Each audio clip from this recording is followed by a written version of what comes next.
Subscribe to our channel and press the bell icon so that you never miss any video lesson from Rao's IAS Study Circle. Join the official Telegram channel of Rao's IAS Study Circle to stay updated and get all the materials on the Telegram. The link to the channel can be found in the description box. Hello and welcome to Daily News Simplified, an answer to what, why and how of newspaper reading from our UPSC Civil Services examination perspective. Now today, let us take up the New Delhi edition of the Hindu newspaper dated 23rd July 2021.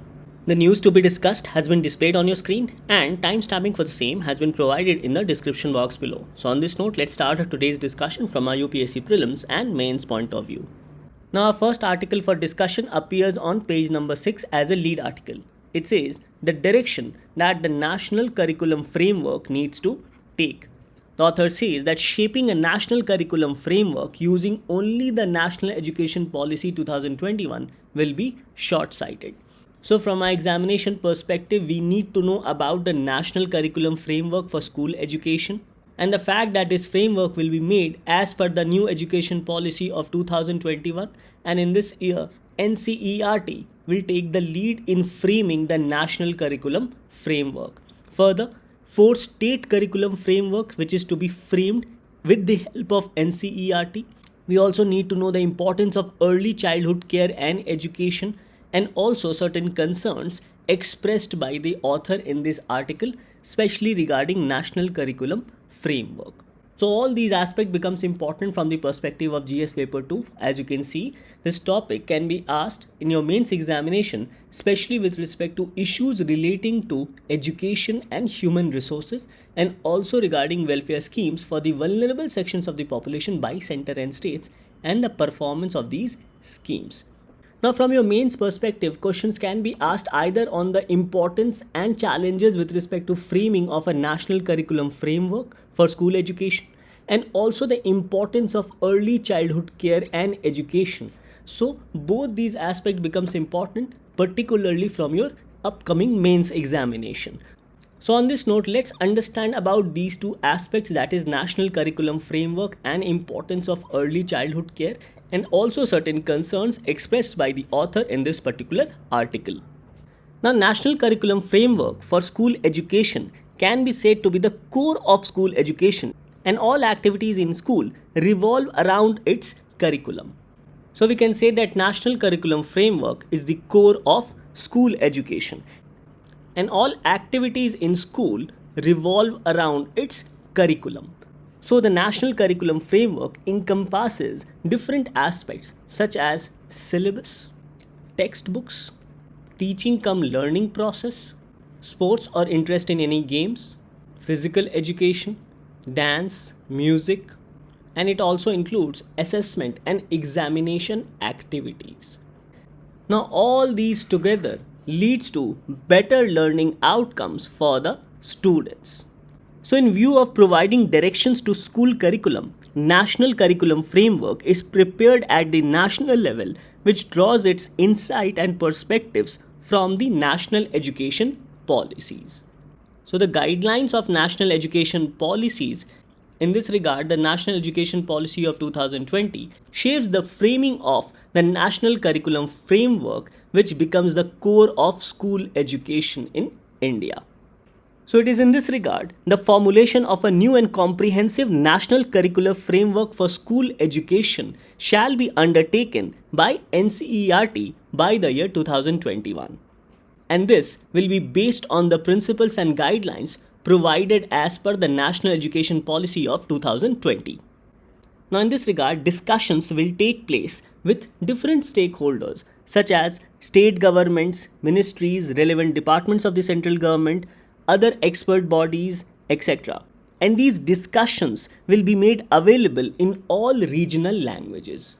So through these discussions, we see a democratic process being undertaken in the framing of the national curriculum framework for school education, which will be done as per the National Education Policy of 2020-21.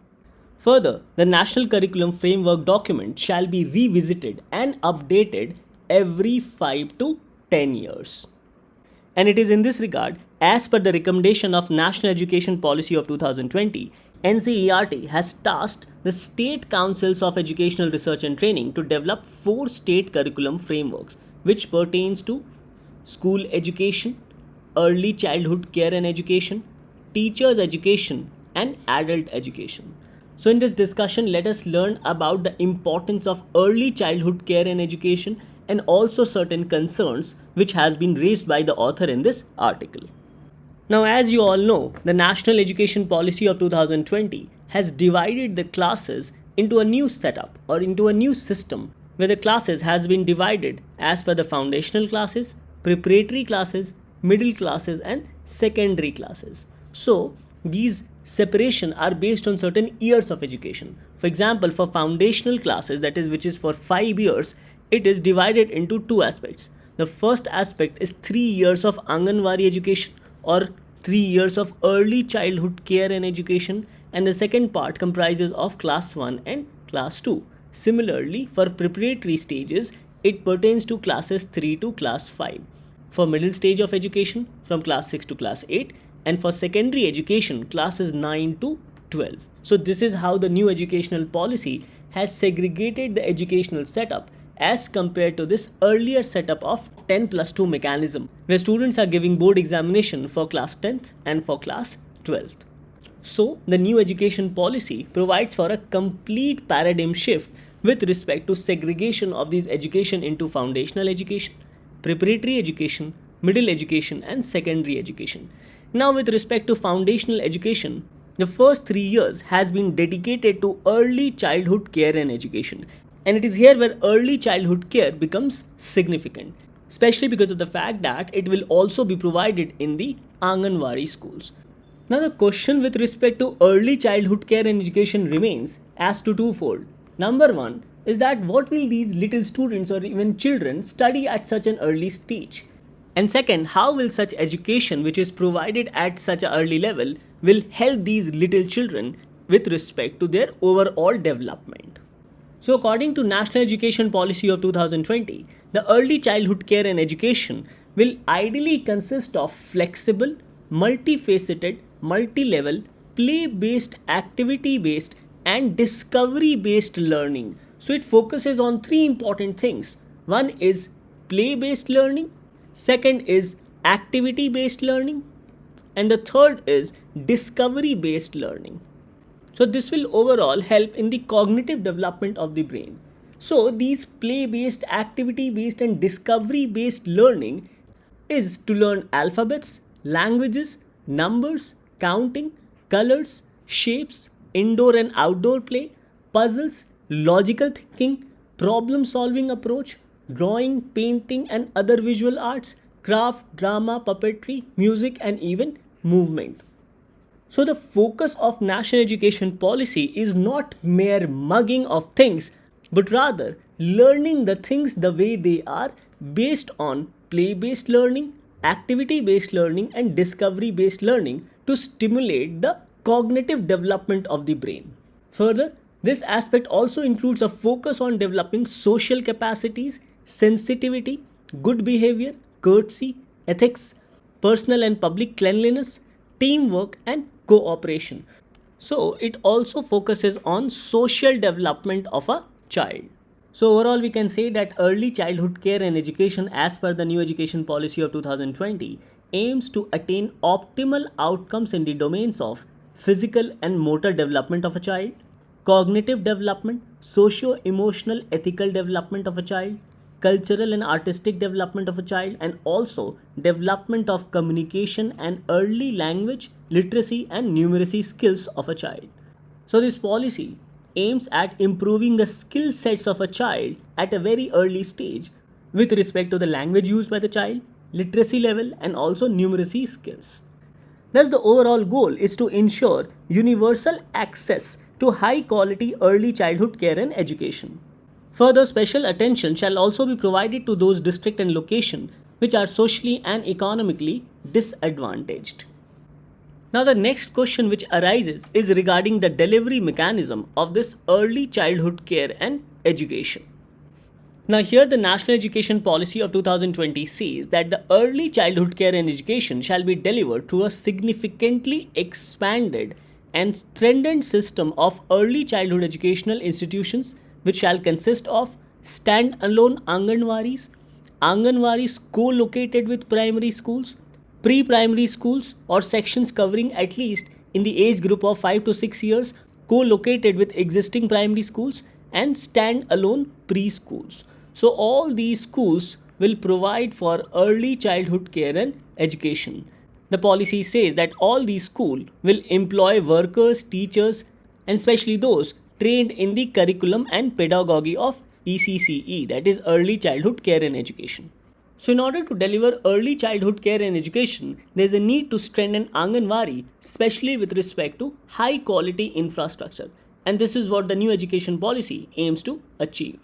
Further, these Anganwadis will also be provided with these play equipments for children and also highly trained teachers to look after such little children.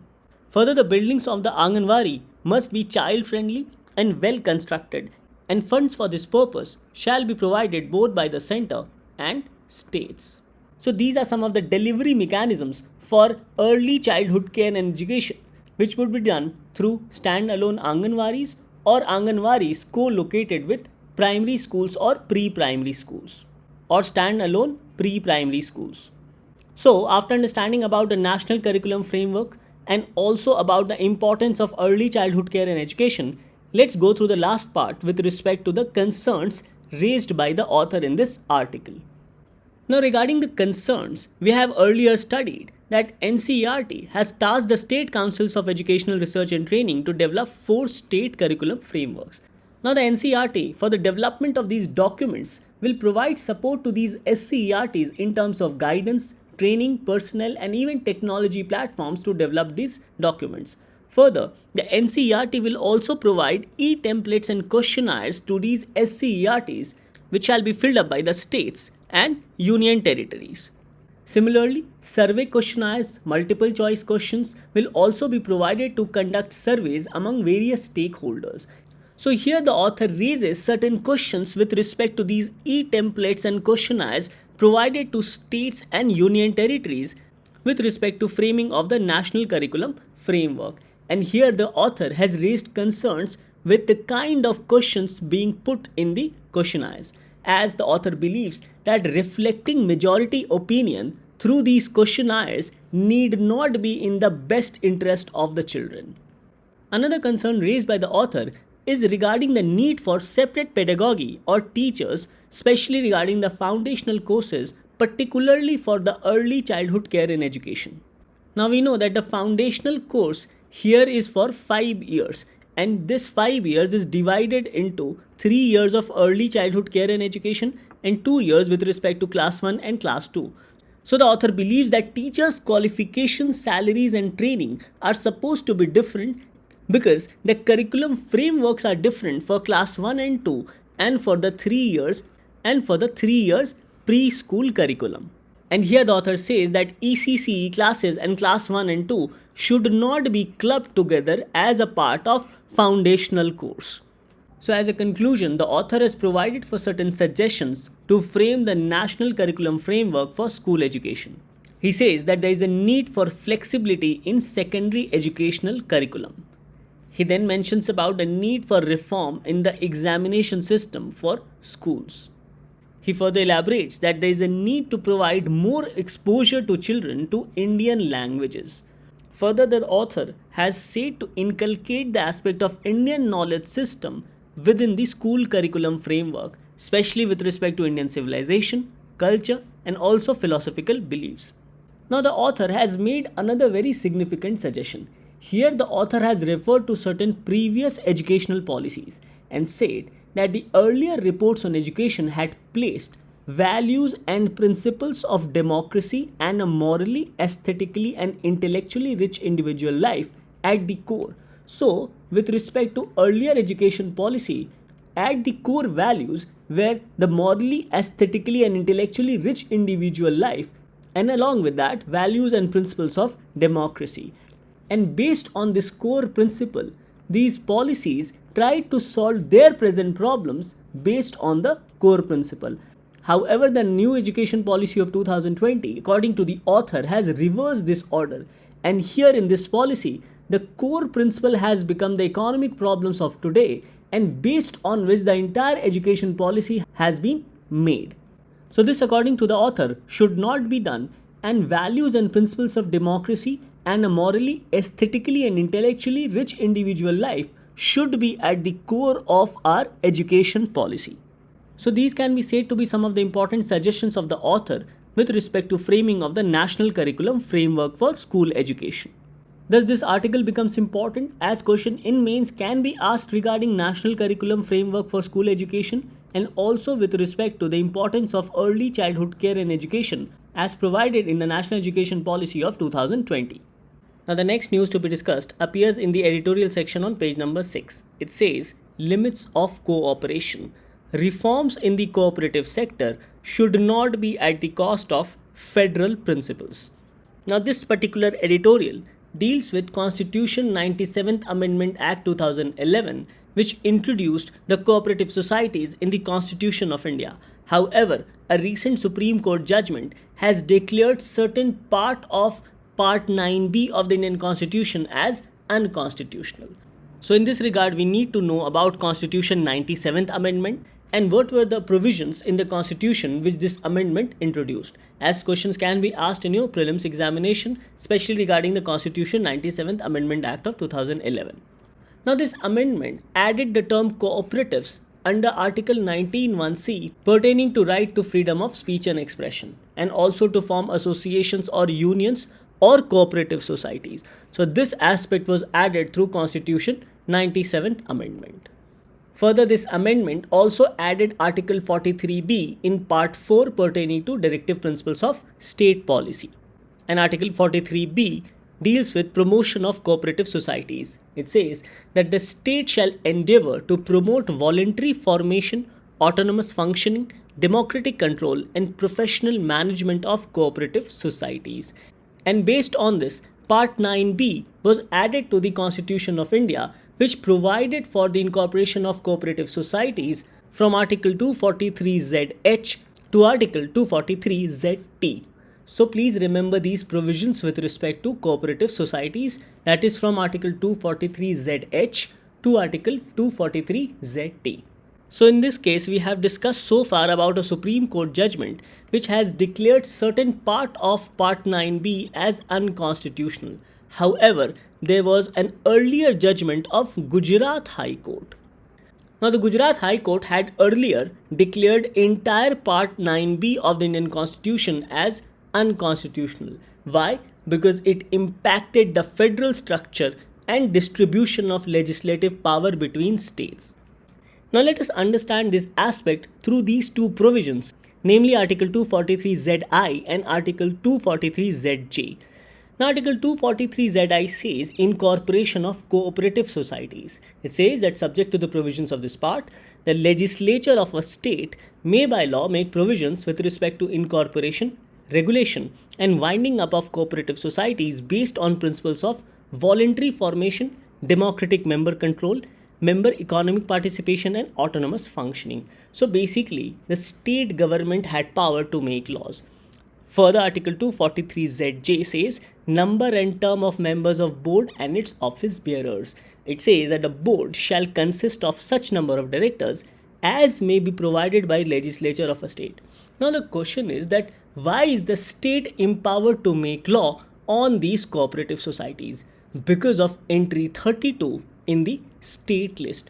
So basically the state governments as per the Indian federal structure is empowered to make laws on these cooperative societies. And here through the 97th Constitutional Amendment, the center had introduced certain changes in the Constitution, especially pertaining to the powers of state government. So the Constitution 97th Amendment, which provided for Part 9b, impacted the powers of state legislatures, especially regarding making laws on cooperative societies. Now, since this amendment had an impact on the legislative powers of state, hence the Gujarat High Court said that this particular amendment was never ratified by half of the states, which is one of the requirements under Article 368 of the Indian Constitution if it impacts the federal structure or if it impacts the entrenched provisions.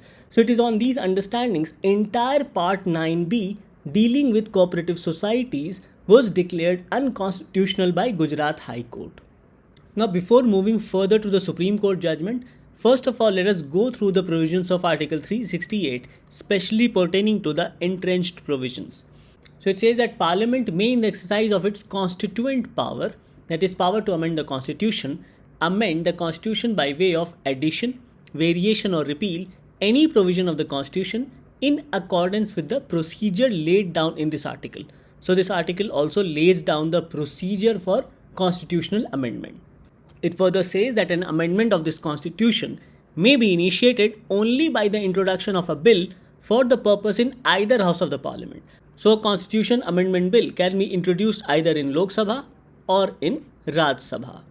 And when the bill is passed in each house by a majority of the total membership of that house and by a majority of not less than 2/3 of the members of that house present and voting, it shall be presented to the President, who shall give his assent to the bill, and thereupon the Constitution shall stand amended in accordance with the terms of the bill. However, if there are any amendments proposed in any of these provisions, then the amendment shall also require to be ratified by the legislatures of not less than 1/2 of the states by resolutions to that effect. So it was on these understandings that Gujarat High Court declared the entire Part 9b of Indian Constitution as unconstitutional, because according to Gujarat High Court, this aspect was not followed, especially because it impacted the 7th schedule and also the federal structure of the Indian Constitution. And hence such an amendment needed ratification of not less than 1/2 of the states by resolutions. So since this aspect was not taken care of, that's why the Gujarat High Court declared the entire Part 9b of the Indian Constitution pertaining to cooperative societies as unconstitutional. However, the Supreme Court has differed slightly with respect to the Gujarat High Court judgment. Now, the Supreme Court did not hold the entire Part 9b as unconstitutional and has applied doctrine of severability, which means that it has selected certain part of a statute as unconstitutional and has left the other parts. So there are some parts in Part 9b which is declared as unconstitutional, whereas there are other parts which has been declared as constitutional. So this is what the Supreme Court has decided regarding the unconstitutionality of Part 9b. And here it has not declared the entire Part 9b as unconstitutional. So the Supreme Court held those parts to be operative which deals with multi-state cooperative societies on which Parliament can make laws. So we know that Part 9b extends from Article 243ZH to Article 243ZT. Now the Supreme Court has declared Article 243ZI to Article 243ZQ as unconstitutional. Further, the Supreme Court has also declared Article 243ZT as unconstitutional, and only two provisions, namely Article 243ZR and Article 243ZS, has not been declared unconstitutional, and doctrine of severability has been applied on both these provisions, as these provisions deals with multi-state cooperative societies. So this is what the judgment of Supreme Court is with respect to Part 9b, which was added through Constitution 97th Amendment. Now this article becomes very important, especially from your prelims and also from your mains perspective. Now in your prelims, number of questions can be asked pertaining to 97th Amendment Act and also with respect to the cooperative societies. Further, in your prelims, questions can also be asked with respect to Article 368, which also lays down procedure for constitutional amendment. Now, since Article 19(1)(c) pertaining to cooperatives and Article 43(b) does not impact power of states, hence the Supreme Court has declared them as very much constitutional. Now this topic becomes important both from your prelims and mains perspective, as questions can be asked under the aspect of 97 constitutional amendment in your prelims examination under Indian Polity and Governance Constitution, and in the mains question can also be asked under GS paper 2, especially with respect to amendments and significant provisions with respect to the Indian Constitution. So after understanding this particular editorial, let's take up our next article for discussion. Now the next news article appears on page number 7. it mentions about an interview which highlights about the new e-commerce rules which the government is drafting. So it says that will the new e-commerce rules really favor consumers? It says that the intent of the rules is unclear and there are several consumer protection rules already in place. So effectively, this sort of an interview highlights certain concerns with respect to the new e-commerce rules which the government intends to draft. Now earlier, the government had drafted the 2020 Consumer Protection e-commerce rules. So in this regard, this interview has highlighted some of the concerns with respect to the intention of the government regarding drafting more rules. Now, one of the first concern highlighted in this article is regarding the fact that this e-commerce rules is all encompassing. So it says that the rules are applicable to all goods and services bought or sold over the digital or electronic network. And it includes any kind of e-commerce, including food delivery apps, hotel booking websites, etc. So any kind of commerce or any kind of transaction which is done over the internet on the e-commerce sites comes within the framework of these new draft rules. Now the second point of concern is regarding overlapping jurisdiction, as the article says that there are already consumer courts and also there is a Competition Commission of India. So at times we might experience overlapping jurisdiction of both consumer courts and also Competition Commission of India, as even the Competition Commission of India has the authority to look into the adverse impact on competition even with respect to e-commerce transaction or e-commerce entities. Now another aspect of overlapping jurisdiction is regarding the data privacy aspects, which according to this article should be dealt under the data protection laws. However, these aspects pertaining to data privacy, especially regarding transaction on e-commerce rules, will be dealt as per the e-commerce rules. Now the e-commerce rules also provides for appointment of a nodal officer by these e-commerce entities. Now such a nodal officer or an alternate senior designated functionary must be a resident in India, and this is to be done to ensure compliance with the provisions of consumer protection laws and also the rules drafted under the laws. So the article says that appointment of nodal officer may at times lead to excessive bureaucracy, as institutions under the Consumer Protection Act, especially the consumer courts, has already been established. Now another concerning feature which has been discussed here is regarding push for sale for domestic products. So as per the draft rules, the e-commerce entities must provide domestic products as an alternative to foreign products. So this in a way can be said to distort the level playing field and also favor protectionism. Now the e-commerce rules have already provided for a ban on flash sales and also deep discounts. But the authors in this article argues that these ban on flash sales will not impact the big e-commerce entities that much, as it would impact the smaller e-commerce entities. Now this is because the bigger e-commerce entities can navigate their way through these laws and can also come up with better negotiation or contract and can also come up with better deals. So it says that the bigger entities will figure a way out some way or the other to sell their products on their platform through exclusive tie-ups and other kind of deals. So basically, these bigger entities are in a much better situation to navigate through the laws to come up with certain kind of exclusive tie-ups. However, it will be very difficult for smaller entities or smaller e-commerce companies to achieve such a feat, as such smaller entities will not be able to navigate through these laws and it will be difficult for them to enter into exclusive tie-ups or negotiations to sell their products online. So the authors believe that ban on flash sales, rather than impacting the big entities, will ultimately lead to impact the smaller e-commerce sellers and entities. Further, the draft rule is also silent on deep discounts, as it has not been clearly defined. And according to the authors, this draft rules harms Make in India project in the long term. So here they have argued that considering the overall decisions taken by the Government of India in the last few years, it can be understood that the Government of India is pushing or encouraging Make in India scheme, as it is also one of its flagship scheme. However, the authors also argue that Make in India scheme cannot be pushed through e-commerce rules, and they say that they are trying to push this through draft e-commerce rules without realizing the kind of harm they can do to the Make in India scheme in the long run, even for domestic Indian firms. So effectively, the authors in this article argues that pushing for Make in India scheme through these draft e-commerce rules is a bad idea. And the last concern raised in this article is that these draft rules solely target the e-commerce entities without going after the brick and mortar shops. So these can be said to be some of the concerns as have been highlighted in this particular article appearing on page number 7. Now this topic of flash sale was also discussed on 23rd June of 2021. So you can go through the video to understand all about flash sale.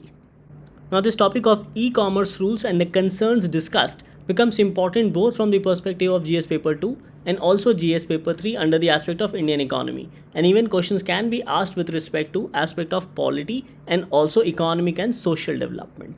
So after going through these concerns, let's take up our last article for discussion. The next news to be discussed appears on page number 8. It says, analysis by NGO reveals microplastics in river Ganga. And these microplastics are a source of marine pollution. So this NGO has revealed microplastics and even microbeads which are insoluble in water as a major pollution in river Ganga. Now microplastics can be from the size of 1 micrometer to 5 millimeter. So these microplastics are insoluble in water and also not biodegradable. That means the constituents of these microplastics cannot be degraded or decomposed into water, carbon dioxide and even methane. Further, the reasons for these microplastics to be found in river Ganga are untreated sewage, industrial waste especially along cities, and non-degradable plastics which are found in the river. Now the problem here is that these microplastics and microbeads flow in the river, and from these rivers they ultimately flow into the oceans, and in the oceans they become the ultimate sink of plastics. Thus, we can say that microplastics can be considered to be one of the major cause of marine pollution. Now, regarding marine pollution, you should also know about the aspect of marine litter. It says that marine litter can be defined as any persistent, manufactured or processed solid material that is discarded, disposed of or abandoned in the marine environment. It says that globally, plastic items including microplastics are the most abundant type of marine litter, and plastic is also the most frequently reported material in encounters between debris and marine organisms.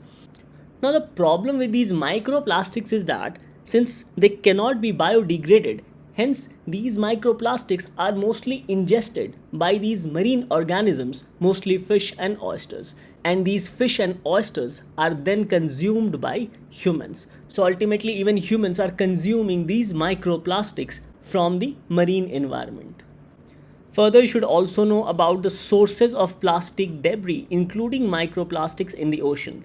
So there are sea-based sources and also land-based sources for microplastic pollution. The sea-based sources include merchant shipping, rope galley waste, wastage due to fishing including nets, boxes, rope, wrapping bands, etc. Wastage of aquaculture including nets, floats, rope, etc. Sewage and also wastage pertaining to offshore oil and gas platforms. Wastage emanating from cruise ships, and also wastage emanating from recreational boating. Now land-based sources of plastic debris includes coastal tourism with respect to packaging, cigarette filters, etc. Population centers, as these population centers results in sewage related storm drains, street litter, etc. Wastage from horticulture and agriculture, poorly controlled waste sites and illegal dumping, industrial sites as we have seen. This includes plastic production and conversion packaging and also breaking of ships. So all these leads to microplastic pollution in the marine environment. Now with respect to reducing marine debris, you should know about Honolulu strategy, which is a framework for a comprehensive and global effort to reduce ecological, human health and economic impacts of marine debris. It says that its successful implementation will require participation and support on multiple levels, such as at global level, regional level, national level, and even local levels, including the civil society, governments, and intergovernmental organizations, as well as the private sector. Thus, Honolulu strategy is a framework for comprehensive global effort to reduce marine debris, and this aspect must be remembered from your prelims perspective. Now, this prelims question was asked in the year 2019. The question read, why is there a great concern about the microbeads that are released into the environment? Options were A. They are considered harmful to marine ecosystems. B. They are considered to cause skin cancer in children. C. They are small enough to be absorbed by crop plants in irrigated fields. And D. They are often found to be used as food adulterants. Now, in this, the correct answer was A. That is, they are considered harmful for the marine ecosystem. So this news analysis becomes important, as you have seen questions have been asked from the section of environment and ecology, and also in your mains question can be asked with respect to GS paper 3, especially regarding marine debris and also impact of microplastic as a source of marine pollution. Now, based on our discussion, this becomes your practice question for the day. The question is, National Education Policy 2020 provides for. Options are, first, early childhood care and education, second, equitable and inclusive education, third, professional education, and fourth, institutional restructuring. So the question is, select the correct answer using the code given below. Options are A, 1, 2 and 4 only, B, 2, 3 and 4 only, C, 1, 3 and 4 only, and D, 1, 2, 3 and 4. Now coming to the answer of yesterday, the question was, consider the following statements.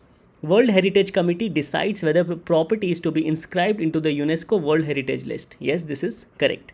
Second, Kanchenjunga National Park is the only mixed World Heritage Site of UNESCO in India. Yes, this is also correct. So the question was, which of the statements given above are correct? Hence, the correct answer is C, that is both 1 and 2. So with this, we come to an end to today's discussion. Thank you for watching DNS.